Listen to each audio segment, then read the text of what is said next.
architecture students to try and get them to understand about designing space for disabled people in the projects that they do.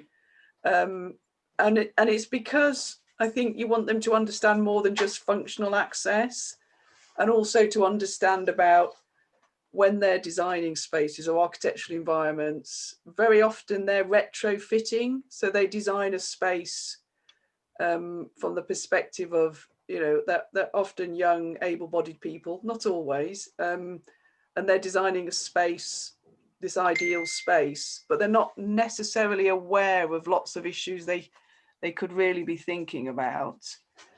So we try and, it's trying to get people to realize about the embodiment of their body in a space in relation to other people. And one of the ways of trying to get them to think differently is to decide where the tipping point is in their investigation of a space. So, for example, it may well be, and I had this with students that I was working with in Lithuania recently. I mean, the infrastructure there and the support for disabled people is very different to here. It's still quite post-Soviet in some ways. So one of the students talked about living in an apartment with her mother and father, not having very many bedrooms, and always having to live in a space with her brother, even at quite an older age. And then her grandmother getting very poorly and the grandmother coming to live with them. And really that space was very difficult. They couldn't leave her because it was quite inaccessible for her. And at that point, doing this exercise, she began to understand other people's perspectives and how that might impact on her work. So really I'd like you to spend a few moments choosing or selecting a space in the building or apartment or flat or house that you're in. If it was a nice day, you can go outside and do, you know, maybe your usual walk or visit to the shop. But I think it's a bit wet and horrible today. And it'd be great if you can spend up to 20 minutes. But I know with time's got shorter. So maybe if you spend 10 minutes developing this so that we can just share a little bit when you come back. And I'd like you to move through a space in different ways. So not how you ordinarily would do this, but explore the space in a slightly different way and enjoy the intimacy between your own body and this space and the environment.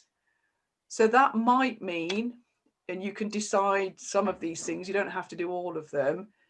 You might decide to walk very slowly through the space that you're in so that you can, it's a bit like slow looking, you know, really observe it more than you usually do. Maybe observe the materials or the textures or other things in that space.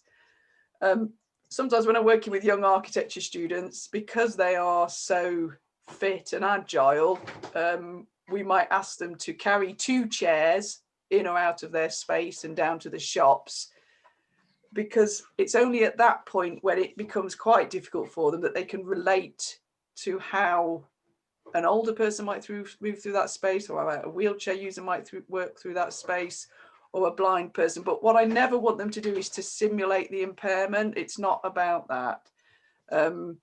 So you could carry 2 glasses of water, 1 glass of water. You could carry a heavy pile of books.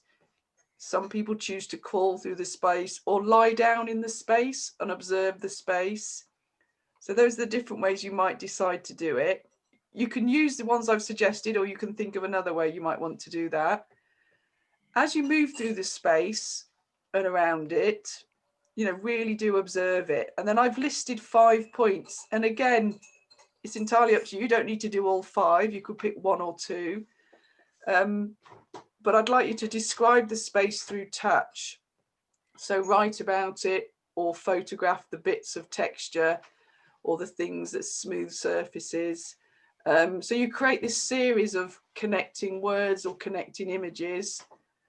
That's sort of number 1. Or you can describe, but I wouldn't do this first. Describe the visual look of the space and be quite descriptive with the language you use. You can also then consider the temperature in that space, the smell, the acoustics. Or number 3, describe what the space reminds you of, the emotional connection to you. And that might be because sometimes you might be going to look at a building and describing the building, or the walk that you enjoy. And about this sort of moving through the space, your body describe the actual physical movement of your body through the space. So the step that you make, the way that your foot, depending on if you're wearing slippers or wellies or whatever it is, or if you've got bare feet, that connection to the space, how does that feel?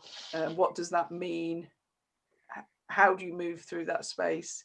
And then the final thing is to describe the function of the space, because that's incredibly different to describing the look of the space sometimes. Now you can write a couple of sentences, a paragraph about all 5 of those units, and then you bring all of those 5 units together. So you then select the most important parts within that and be quite imaginative with that then, so that you can create a poem, a story. This is where you're being the artist, the journey, the insight, the film, the audio file. So it takes you to another level. So it's not necessarily, you don't have to come back with a sort of architectural insight into this. This is not what this is about. So is that clear? Is there any questions?